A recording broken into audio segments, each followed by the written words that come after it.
Think about the hardest moment you have ever experienced. Not the moment you talk about with everyone, but the moment you remember when you're alone. Maybe it was rejection. Maybe someone you trusted betrayed you. Maybe you failed at something you thought you were going to succeed at. Maybe you lost an opportunity, a relationship, money, confidence, or even your sense of direction. Whatever it was, there is something important you need to understand. The pain itself is not always the thing destroying you. Sometimes it is the meaning you attach to that pain. If you decide that pain means you are weak, you become weaker. If you decide that failure means you are finished, you stop moving. But if you decide that pain is information pressure and an opportunity to develop yourself, then the exact experience that once made you feel powerless can become the beginning of your transformation. Most people spend their lives trying to avoid discomfort. The moment something becomes difficult, they search for an escape. They distract themselves with their phones, entertainment, meaningless conversations, temporary pleasure, or constant excuses. They don't want to sit alone with their thoughts because they are afraid of what they might discover. They don't want to face their failures because failure hurts their ego. They don't want to admit that their own decisions contributed to their situation because taking responsibility is uncomfortable. So instead of confronting the problem, they run from it. And every time you run from something that needs to be faced, it becomes stronger in your mind. You have to break that pattern. Pain is inevitable. Struggle is inevitable. Disappointment is inevitable. You can have money and still experience pain. You can become successful and still experience rejection. You can build relationships and still experience loss. You can become physically strong and still have moments where you feel mentally exhausted. Becoming a powerful man does not mean creating a life where nothing hurts. It means developing the strength to continue moving when something does hurt. Imagine two men experiencing the exact same failure. Both lose an important opportunity. The first man says, "My life is over. I always fail. Nothing ever works for me." He spends the next 6 months complaining, blaming other people, and avoiding another attempt because he is terrified of experiencing the same pain again. The second man is disappointed too. He feels the frustration. He feels the embarrassment. But after allowing himself to process it, he asks a different question. Why did I fail? And what do I need to change? Suddenly, the failure becomes a teacher. Maybe he lacked preparation. Maybe he lacked a skill. Maybe he trusted the wrong person. Maybe he acted too late. Maybe he simply made a bad decision. Whatever the answer is, he now has information he did not have before. That is the difference between being destroyed by pain and being developed by pain. You need to start looking at difficult experiences differently. When something goes wrong, don't immediately ask, "Why me?" Ask, "What is this trying to teach me?" When someone rejects you, don't spend your entire life trying to convince them that they made the wrong decision. Ask yourself what you can learn about yourself, your standards, your choices, and your direction. When you fail, don't hide from the failure. Study it, break it apart, understand it. Take responsibility for your part. Then use that knowledge to make your next attempt stronger. This is how pain becomes fuel. Fuel does not look powerful when it is sitting still. It becomes powerful when it is converted into movement. Your frustration can become training. Your disappointment can become discipline. Your rejection can become self-improvement. Your loneliness can become an opportunity to build yourself instead of desperately searching for someone to fill the emptiness. Your mistakes can become experience. Your difficult past can become the foundation for a stronger future, but there is one condition. You must stop using your pain as an excuse. You can explain your circumstances without allowing them to become your identity. Maybe life treated you unfairly. Maybe you genuinely had fewer opportunities than someone else. Maybe people disappointed you. Maybe you made mistakes because you didn't know better at the time. Acknowledging those things is not weakness. The weakness begins when you use them as permanent permission to remain exactly where you are. At some point, you have to say, "This happened. I didn't choose it, but I choose what I do next." That sentence represents personal power because you cannot control everything that happens to you. You cannot control another person's behavior. You cannot control whether someone chooses you. You cannot control every economic problem, every unexpected setback, or every obstacle that appears in your path, but you can control your response. You can control whether you get back up. You can control whether you learn. You can control whether you continue developing your body, your mind, your skills, your character, and your discipline. And every time you choose action instead of self-pity, something changes inside you. You begin to trust yourself. That is one of the most important forms of confidence a man can develop. Confidence is not simply walking into a room believing everyone should admire you. Real confidence comes from knowing that you have survived difficult situations before. You have experienced disappointment and continued. You have failed and learned. You have been uncomfortable and kept going. You have faced moments where you wanted to quit and still took another step. Those experiences create evidence, and evidence creates self-belief. You don't have to wake up tomorrow and become a completely different person. Start smaller. Do the thing you have been avoiding. Finish the task you keep postponing. Train when you don't feel like training. Study when entertainment is calling you. Have the difficult conversation you know you need to have. Stop checking for validation from someone who has already shown you that they cannot give you what you need. Clean up your environment. Take responsibility for your finances. Improve your skills. Keep promises you make to yourself. Every small act of discipline sends a message to your mind. I am not controlled by my feelings. That message becomes stronger every time you prove it. Eventually, you begin to understand something that most people never learn. The goal is not to eliminate every weakness overnight. The goal is to become stronger than the version of yourself that created your current problems.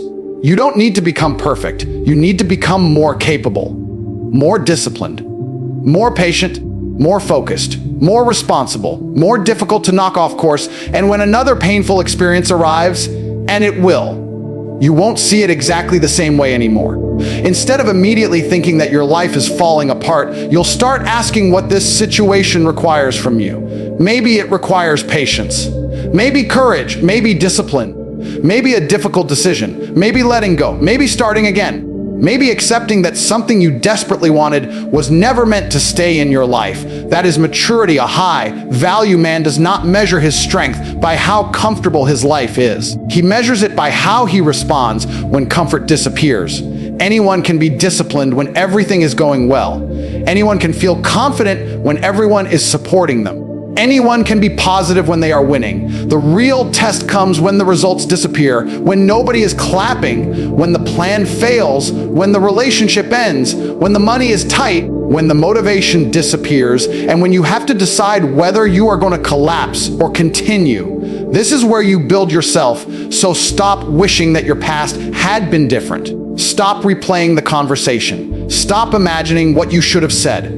Stop obsessing over the person who rejected you. Stop asking why somebody didn't recognize your value. Stop waiting for the perfect apology. Stop waiting for life to become fair before you begin taking responsibility for your future. Take the pain, take the lesson, take the frustration, take the failure, take every experience that tried to convince you that you were finished, and turn it into another reason to become stronger, more disciplined, more capable, and more focused on the man you are building yourself into. Because the moment you stop running from pain and start using it as fuel, the same pressure that once made you want to quit can become the pressure that forces you to rise. There is a version of you that appears when you are motivated. You wake up early, you feel ambitious, you make plans, you imagine the future. And for a few hours, you believe you can accomplish anything. You tell yourself that this time will be different. You will train every day. You will work harder. You will stop wasting time. You will finally become the person you keep saying you want to become. But then reality arrives. You wake up tired. You don't feel inspired. Your phone is sitting beside you. Distractions are everywhere. Your mood isn't right. Suddenly, the goal that felt so important yesterday feels like a burden. This is the exact moment when you discover whether you are controlled by motivation or controlled by discipline. Motivation feels powerful, but motivation is temporary. It rises and falls with your emotions, your environment, your sleep, your circumstances, and even the opinions of other people. If you depend on motivation to build your future, you are giving control of your future to something you cannot reliably control. A strong man understands this. He doesn't ask himself every morning, "Do I feel like doing this?" He asks, "What did I decide I was going to do?" That difference may sound small, but it can completely change your life when you make your standards dependent on your emotions. You become inconsistent. You work when you feel good and stop when you feel bad. You train when you're motivated and skip when you're tired. You study when you are excited and procrastinate when the subject becomes difficult. You pursue your goals when people encourage you and abandon them when nobody notices. Eventually, you start losing trust in yourself because you repeatedly make promises and repeatedly break them. And once you stop trusting yourself, confidence becomes difficult to maintain. This is why discipline matters so much. Discipline is not about becoming a robot. It is not about never resting, never enjoying life, or punishing yourself every time you make a mistake. Discipline means you are capable of choosing your long-term interests over your short-term impulses. It means you can tell yourself, I don't feel like doing this, but I'm doing it anyway because it matters. That is strength. Think about how many people know exactly what they should be doing, but don't do it. They know they should exercise, but they don't. They know they should improve their skills, but they keep scrolling. They know they should save money, but they spend it impulsively. They know they should stop wasting hours on meaningless entertainment, but they continue. They know they need to leave a destructive environment, but they stay because change is uncomfortable. Knowledge isn't the problem. Execution is the problem. And execution requires discipline. Your pain can become a powerful source of discipline if you allow it to remind you of what happens when you remain the same. Remember the frustration of being disappointed with yourself. Remember the feeling of knowing you could have done more. Remember the goals you abandoned because you became comfortable. Don't use those memories to hate yourself. Use them to wake yourself up. You don't need to punish the old version of yourself. You need to outgrow him. Maybe you have spent years making excuses. Maybe you have been inconsistent. Maybe you have started and stopped countless times. That doesn't mean you're permanently broken. It means you have identified an area where you need to develop strength. The past can explain your habits, but it doesn't have to control your future. Start keeping small promises. If you say you're going to wake up at a certain time, wake up. If you say you're going to train, train. If you say you're going to spend 1 hour learning a valuable skill, protect that hour. If you decide you will stop checking your phone every 5 minutes, put it away. If you decide you're going to complete a task before entertaining yourself, finish the task first. These actions may seem insignificant, but they create something extremely valuable: self-trust. Every promise you keep tells your brain that your words mean something. Every commitment you honor strengthens your identity. Every time you choose the difficult action over the easy distraction, you become a little more disciplined. And when this process continues for weeks and months, you don't need to constantly convince yourself that you're changing. Your behavior becomes the evidence. This is how confidence is built. Not through motivational quotes, not through pretending to be fearless, not through telling everybody how ambitious you are. Through action. You become confident because you know what you are capable of doing when nobody is watching, and understand this discipline becomes especially important when your life becomes painful. When you experience rejection, failure, disappointment, or uncertainty, your mind will naturally search for comfort. You may want to stay in bed. You may want to isolate yourself. You may want to distract yourself for hours. You may want to consume endless entertainment just so you don't have to think about what happened. But comfort can become a trap if you train yourself to escape every uncomfortable emotion. You become dependent on distraction. Instead, learn to create structure during difficult seasons. Wake up, move your body, work, learn, handle your responsibilities. Give yourself time to process what happened, but don't allow processing to become permanent paralysis. You can be hurting and still have standards. You can be disappointed and still work. You can feel lost and still take the next step. You can have a bad day without turning it into a bad life. That is discipline. There will be days when you don't perform at your best. There will be days when you are exhausted. There will be moments when you genuinely need rest. Discipline doesn't mean ignoring those realities. It means learning the difference between genuine recovery and convenient avoidance. Sometimes you need rest. Sometimes you need to push. Wisdom is knowing which one you actually need. The modern world gives you endless opportunities to escape discomfort. There is always another video, another notification, another game, another conversation, another distraction. You can spend an entire day consuming information without producing anything meaningful. You can watch someone else build their dream while you remain in the same place. And the dangerous part is that distraction often feels harmless.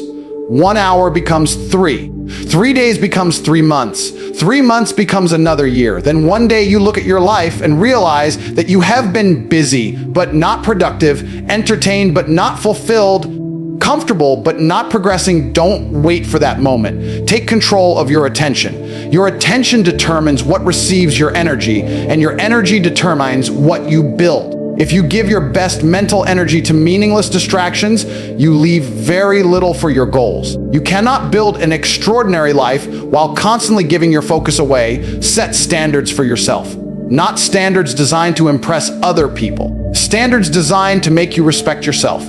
Maybe your standard is training consistently. Maybe it is learning something valuable every day. Maybe it is becoming financially responsible. Maybe it is controlling your temper. Maybe it is refusing to chase people who repeatedly disrespect you. Maybe it is waking up and handling your responsibilities before you consume entertainment.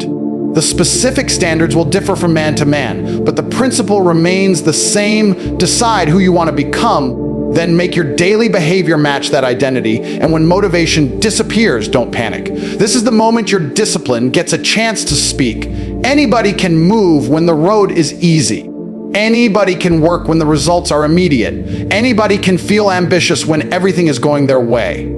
But when nobody is watching, when the results are slow, when the excitement disappears, when the old habits start calling you back, and when quitting feels easier than continuing, that's where your character is being built. The man you become is created in those moments, not when you're excited, not when you're being praised, not when everything is going perfectly.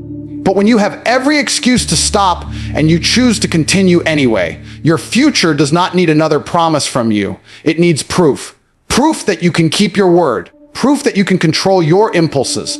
Proof that you can continue through discomfort. Proof that you can turn pain into structure instead of chaos. Proof that you can become disciplined even when nobody is forcing you, because once discipline becomes part of who you are, motivation becomes a bonus instead of a requirement. And the man who once needed to feel ready before taking action starts becoming the man who takes action because he has decided that his future is worth the effort.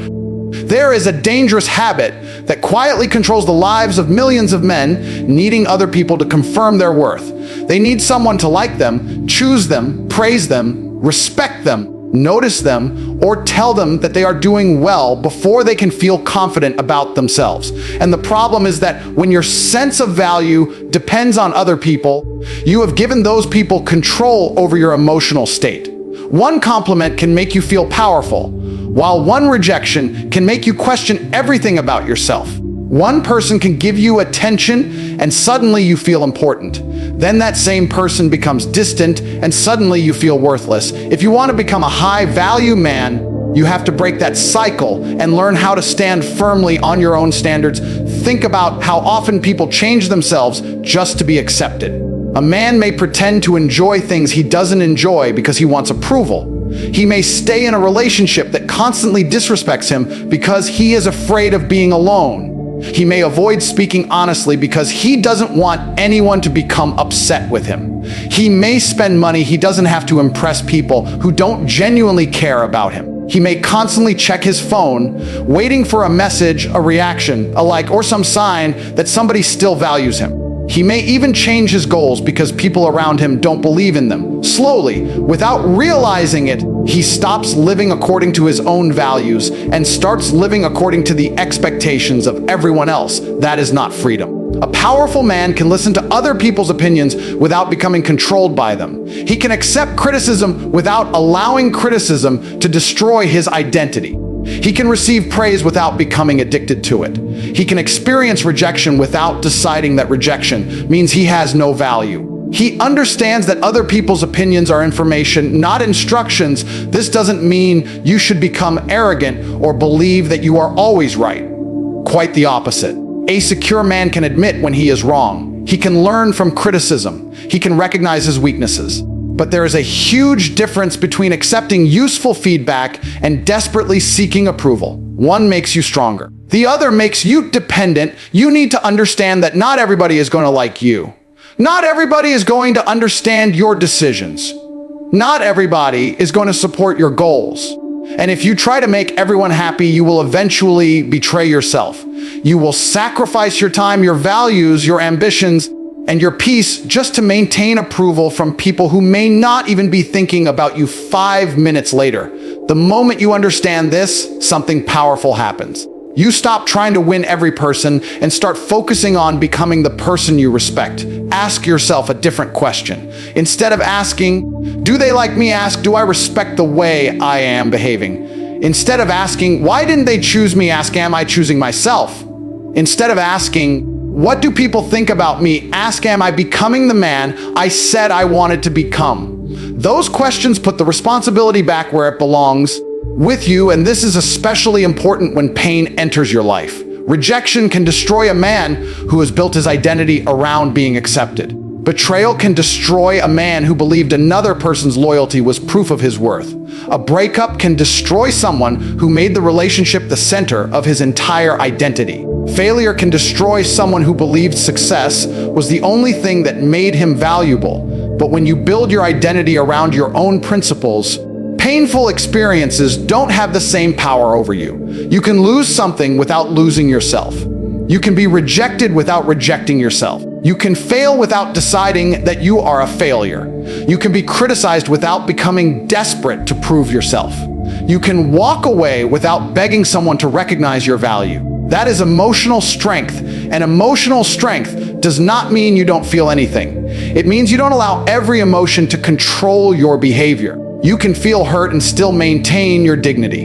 You can feel angry and still choose your response. You can feel lonely and still refuse to chase people who don't respect you. You can miss someone and still understand that missing them doesn't mean you should return to a situation that was damaging you. This is where many people become trapped. They confuse emotion with instruction. They think, I miss them, therefore I should contact them. I'm angry, therefore I should respond.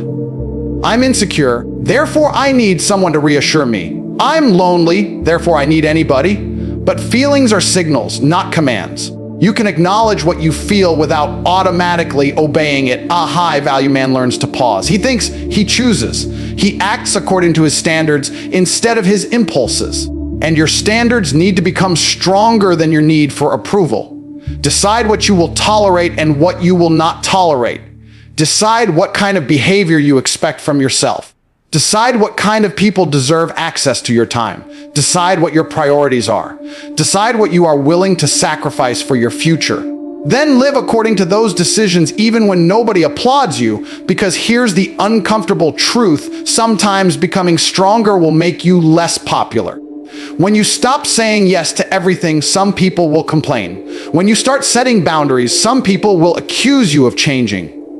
When you stop chasing someone, they may suddenly notice your absence. When you become serious about your goals, people who are comfortable with mediocrity may try to pull you back into their world. When you stop participating in conversations that waste your time, some people may call you boring. Let them. You are not building your life to receive unanimous approval. You are building it because you have one life, and you are responsible for what you do with it. This doesn't mean you should isolate yourself or treat relationships as unimportant. Strong men need good people around them. The goal is not to become someone who needs nobody. The goal is to become someone who does not abandon himself just because he wants somebody else. There is a massive difference between connection and dependence. Healthy relationships add to your life. They don't determine whether you believe you have value. Your relationship with yourself is the foundation. If you constantly break promises to yourself, ignore your own boundaries, and choose temporary approval over long-term self-respect, eventually your confidence will suffer. But when you begin keeping your word, taking responsibility, developing useful skills, improving your health, controlling your reactions, and pursuing meaningful goals, You start building an internal source of confidence that other people cannot easily take away. You no longer need to walk into every room hoping everyone will notice you. You don't need to prove that you're the smartest person. You don't need to announce every achievement. You don't need to argue with every critic. You don't need revenge against everyone who underestimated you. Your life becomes the evidence. The strongest response to rejection is not revenge. It is growth. The strongest response to disrespect is not always aggression. Sometimes it is distance. The strongest response to failure is not self-hatred. It is improvement. The strongest response to someone leaving is not begging them to stay. It is understanding that your life continues, and when you stop needing validation, you become much harder to manipulate. People cannot control you simply by withholding attention. They cannot make you desperate by threatening to leave. They cannot destroy your confidence with one insult. They cannot make you abandon your values just because they disagree with you. You become responsible for your own emotional foundation. That is real power. Not the power to control other people. The power to control yourself. The power to choose your response. The power to walk away from what violates your standards. The power to keep working when nobody believes in you. The power to remain focused when nobody is watching. The power to know that rejection is not a verdict. Failure is not an identity. Criticism is not a definition. And loneliness is not proof that you are unworthy. You don't need the world to constantly tell you that you're valuable. You need to become the kind of man whose daily actions give him a reason to respect himself. Build the body. Build the mind. Build the discipline. Build your skills. Build your future. Keep your promises. Learn from your mistakes. Choose your relationships carefully. Stop chasing approval from people who cannot give you genuine respect. And when the desire to be validated rises again, remember that the goal was never to convince everyone else that you are valuable, but to build a life in which you no longer need their permission to believe it.